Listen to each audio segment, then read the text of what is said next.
आपल्या किल्ल्याचे किल्लेदार होते सरखेल कान्होजी आंग्रे, जे आपल्या मराठ्यांच्या नौदलाचे प्रमुख आहेत. सर, मराठ्यांमध्ये दोन मोठे किताब आहेत. एक आहे सरलष्कर, दुसरा आहे सरखेल.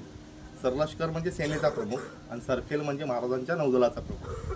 कान्होजी आंग्रे एवढे पराक्रमी होते की इतिहासात त्यांना प्रति शिवाजी हा उल्लेख होतोय.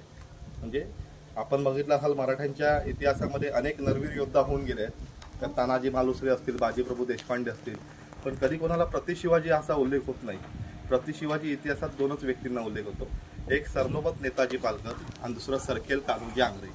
नेताजी पालकर का, की ज्या औरंगजेबाच्या तावडीतून त्याचे बाप भाऊ सुटले नाहीत, त्या औरंगजेबाच्या तावडीतून इतिहासात दोनच माणसं निसटली आहेत. एक म्हणजे छत्रपती शिवाजी महाराज, जे आग्र्यावरून रायगडावरती 26 दिवसात आले, आणि दुसरे म्हणजे नेताजी पालकर, जे कंदाहार काबूलवरून रायगडावरती परतले होते. इतिहास सगळ्यांनाच माहिती आहे. जेव्हा शिवाजी महाराज औरंगजेबाच्या याच्यातून निघाले, सुटले कायद्यातून, तर त्यावेळी सुटल्यानंतर औरंगजेबाने एक फरमान जाहीर केला आहे की एक शिवाजी गेलाय, प्रति शिवाजी जाता कामा नये.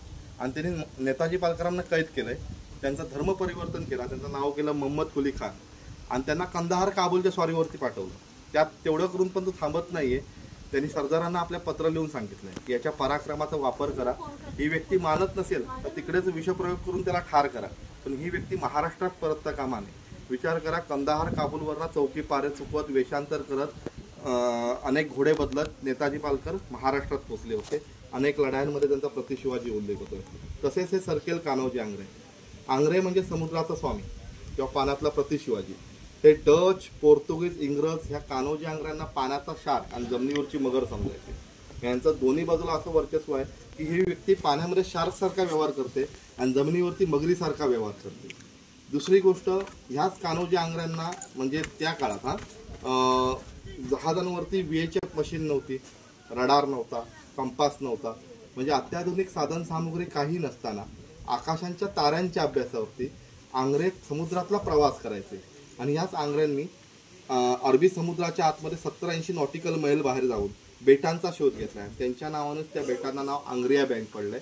अजून पण अरबी समुद्रामध्ये त्यांची साक्ष देत आहेत. दुसरे, आंग्रे एवढे पराक्रमी आहेत की इंग्रज, पोर्तुगीज लिहित आहेत की मुंबईपासून चेन्नईपर्यंत मराठ्यांच्या नौदलासमोर कुठलंही नौदल टिकाव धरू शकत नाही. म्हणजे एवढा आपला मराठ्यांचा समुद्रावरती दरारा दबदबा हा कान्होजी आंग्र्यांच्या काळात तुम्हाला झाला दिसतोय. हा सुवर्ण काळ आहे मराठ्यांच्या नौदलाचा.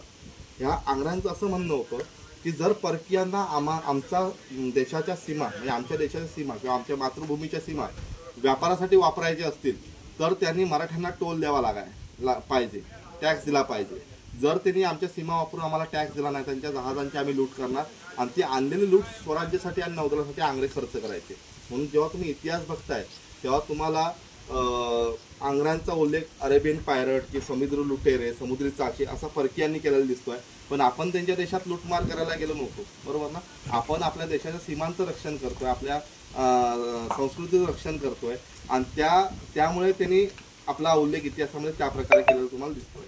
आंग्र्यांचा सर इथे म्हणजे एकूण कालखंड बघितला तर कान्होजी आंग्र्यांनी एकूण 4 छत्रपती बघितलेले, म्हणजे दीर्घायू होते हे. महाराजांच्या काळात पण कान्होजी आंग्रे आपल्याला दिसत आहेत, पण कान्होजी आंग्रे त्यावेळी नौदलाचे प्रमुख नव्हते. त्यावेळी मायनाक भंडारी होते किंवा दर्या सारंग असतील, हे तुम्हाला महाराजांच्या आरमाराचे किंवा त्यावेळेचे सरखेल होते. संभाजी महाराजांच्या काळात सुवर्णदुर्गाच्या एका किल्लेदाराने बंड केला, फितुरी केली, आणि त्यांनी तो किल्ला न लढता सिद्धीकडे द्यायला तयार झाला होता काही पैसे घेऊन. हे जेव्हा कान्होजी आंग्र्यांच्या लक्षात आलं तेव्हा त्यांनी त्या किल्लेदाराला अटक केली, कैद केलं, आणि सुवर्णदुर्ग आपला किल्ला स्वराज्यात कायम ठेवला. तेव्हा त्यांचं नाव तिकडे वाढलं की कान्होजीसारखा तरुण कोणतरी समुद्रावरती मराठ्यांचं नौदल चालवतोय. पुढे राजाराम महाराजांच्या काळात त्यांना 1698 साली सरखेला किताब भेटला.